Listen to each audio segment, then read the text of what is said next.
පෙරදිය වැඩියාව තත්ත්වයේ ඉන්න පුද්ගලයෝ 70%ක් අවුරුදු 10ක් ඇතුළත දිය වැඩියාව තත්ත්වයට පත් වෙනවා ඔවුන්ගේ චර්යාව හරියට වෙනස් කරගත්තේ නැත්තම්. ඉතින් මේ ඉන්සියුලින් වැඩිවීම නිසා අපිට මොනවද වෙන ඇතිවන්නට පුළුවන් හානිදායක බලපෑම්. සාමාන්‍යයෙන් මේ ඉන්සියුලින් වල ක්‍රියාකාරීත්වය හින්දා අපේ මේද ස්තරය අපේ ශරීරයේ විශේෂයෙන් මේ උදරයේ මේද ස්තරය වැඩිවීමට පටන් ගන්නවා. ඉතින් මේ මේදේ තැන්පත් වීම නිසා අපි ස්ථූල භාවයට පත් වෙනවා.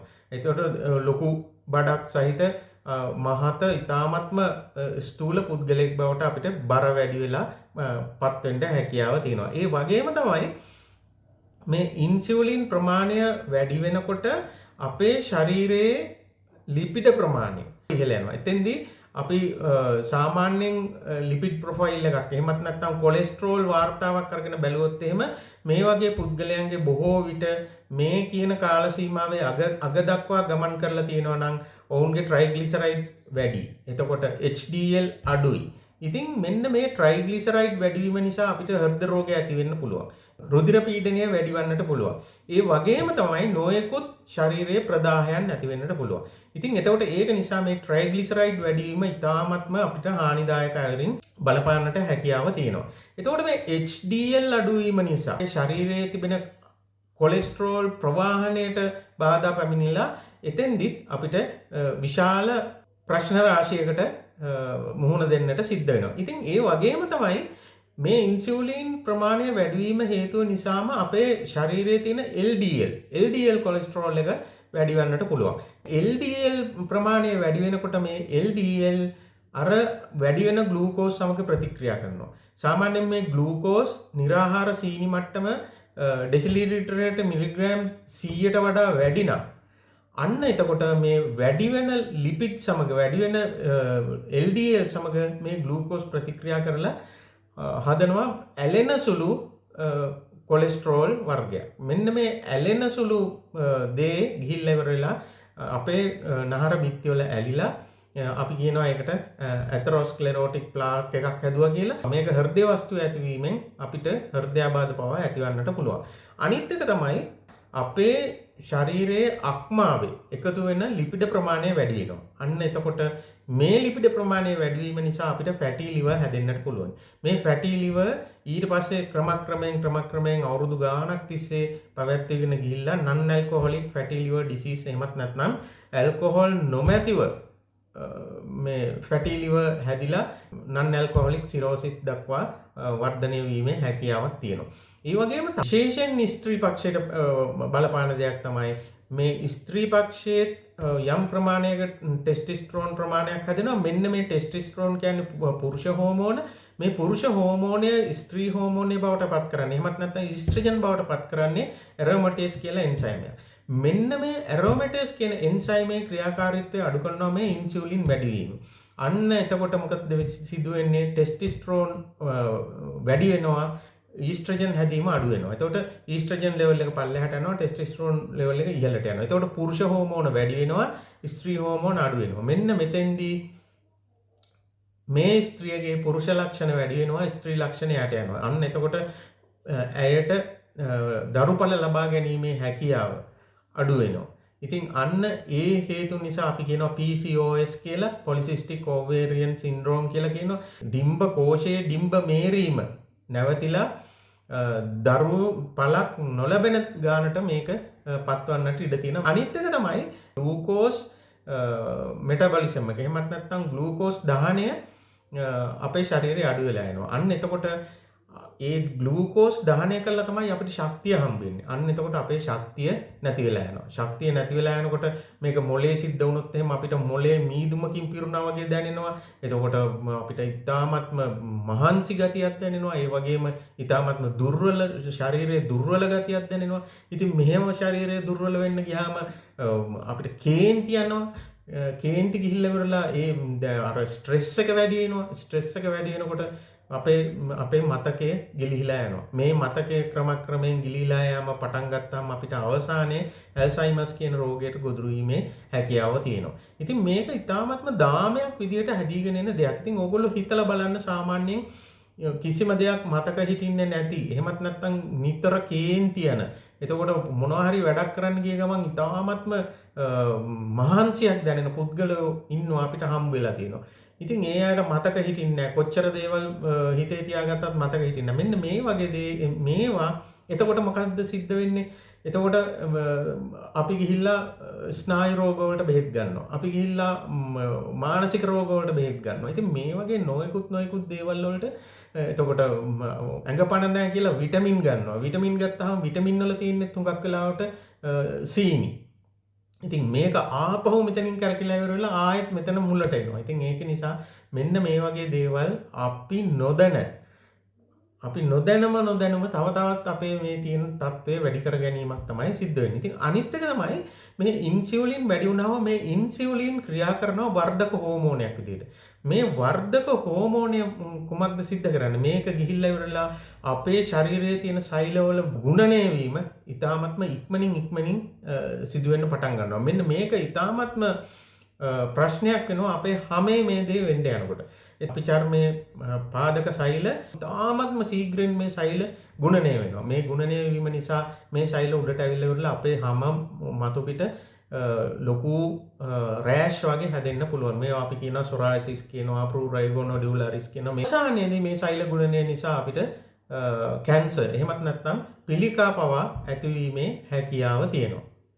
ඉතින් අනිත් ප්‍රධානතම දෙයක් තමයි මෙන්න මේක තමයි ඉතාමත්ම කුඩා අවදියේ ඉන්න ළමයින්ට අපිට මුලින්ම පෙන්눔 කරන දේ. මේ හැමේ ඇතිවන වෙනස්කම්.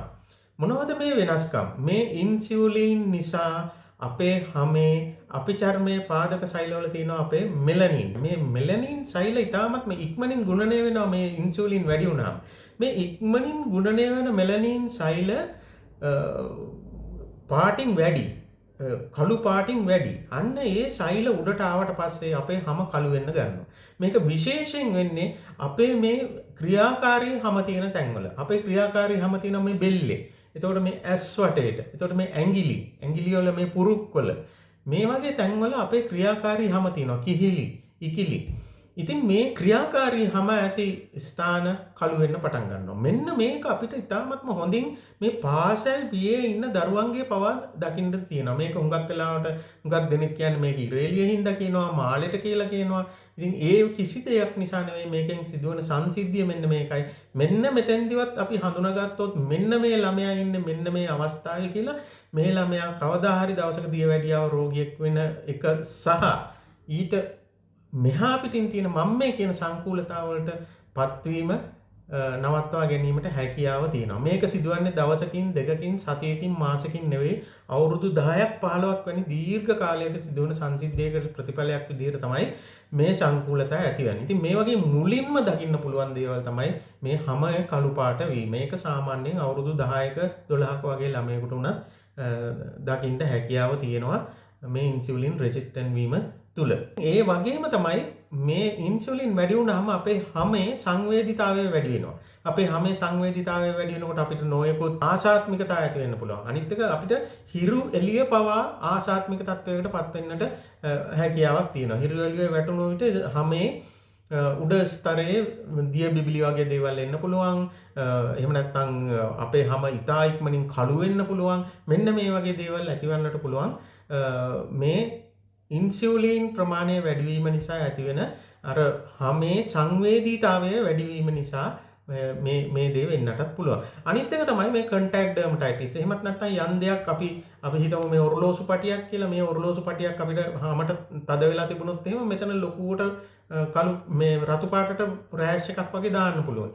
ඉතින් අනිත් එක තමයි සුව නොවන හැමේ රෝග. විශේෂයෙන් අපිට හැදෙන්න පුළුවන් නොයෙකුත් දිලීර වර්ග නිසා ටීනියා ඒ වගේ නොයෙකුත් දිලීර වර්ග හැදෙන්න පුළුවන්. මෙන්න මේවා අපේ හැමේ දීර්ඝ කාලයක් මොන බෙහෙත කරත් දීර්ඝ කාලයක් පවතිනවා නම් මේ ඉන්සියුලින් රෙසිස්ටන්ට් තත්ත්වයක් තියෙනවද කියන එක ගැන සැක කරන්න අවශ්‍ය වෙනවා. ඒ වගේම තමයි මේ ඉන්සියුලින් සාමාන්‍යයෙන් ශරීරයේ වැඩිවීම තුලින් ශරීරයේ තුල තියෙන ප්‍රදාහයන් වැඩි වෙනවා. අන්න එතකොට අපිට සාමාන්‍යයෙන් ඇදුම වගේ තත්ත්වයක් ඇතිවන්නට පුළුවනි.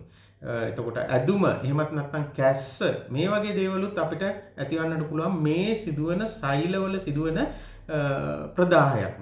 මේ සෛලවල සිදුවන ප්‍රදාහය අපේ ඇතිවන්න පුළුවන් මේ හන්දිවල ඇති වුණාම මොකද්ද සිද්ධ වෙන්නේ අපිට හන්දි කැක්කුම් හැදෙන්නට පුළුවන්. ඒ වගේම මේක හැදෙන්න පුළුවන් මේ මස් පතු වල. අන්න එතකොට මොකක්ද සිද්ධ වෙන්නේ අපේ මස් පතු වල කැක්කුම් එන්න පුළුවන්. ඒ වගේම අපිට ඉසේ කැක්කුම එන්න පුළුවන්.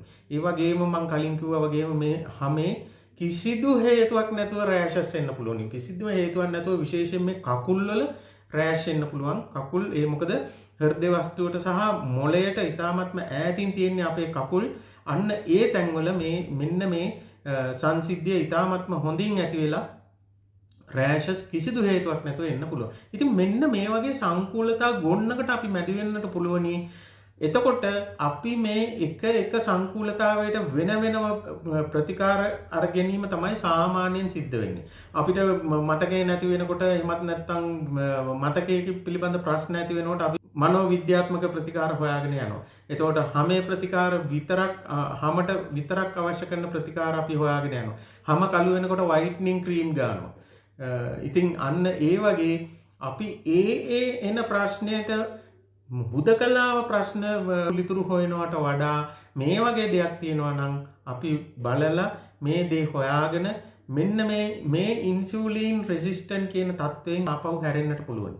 මම අර ඉස්සෙල්ලා ඔයගොල්ලන්ට කියනකොට කිව්වා අපි ඊටාත්ම තද බල විදියට සීනි ගන්නවා නම් ඊටාත්ම තද බල විදියට පිටි ගන්නවා නම් අන්න ඒවා ගිහිල්ලා ඉවරලා උරලා මේ සීනි ප්‍රමාණය වැඩි වෙනකොට ඉන්සියුලින් ප්‍රමාණය වැඩි වෙනවා. ඉන්සියුලින් ප්‍රමාණය වැඩි වෙනකොට මේ සෛල මේ ඉන්සියුලින් කියන දේ අහන්න නැතුව යනවා. අන්න එතකොට තමයි මේ ඉන්සියුලින් ප්‍රමාණය මේ රුධිරයේ වැඩි වෙන්නේ. ඉන්සියුලින් ප්‍රමාණය රුධිරයේ වැඩි වෙනකොට තමයි මම ඔය කියාපු අසංකූලතා සියල්ලම ඇති වෙන්නේ. ඉතින් එතකොට අපි මොකද්ද කළ යුත්තේ? අපි ආපහු මුලට ගියාම අපි ගන්න සීනි නවත්තලා අපි ගන්න පිටි ප්‍රමාණය අඩු කරලා අපේ ශරීරයට ලබා ගන්නා දේවල් සංයමයෙන් යුතුව ලබා ගැනීම තුලින් අපිට හැකියාව තියෙනවා මේක අනිත් පැත්ත හරව ගන්න. අන්න එතකොට මේ මම කියාපු මේ රෝග ලැයිස්තුව ඔක්කොගෙම අනිත් පැත්ත හැරෙන්න පුළුවන්.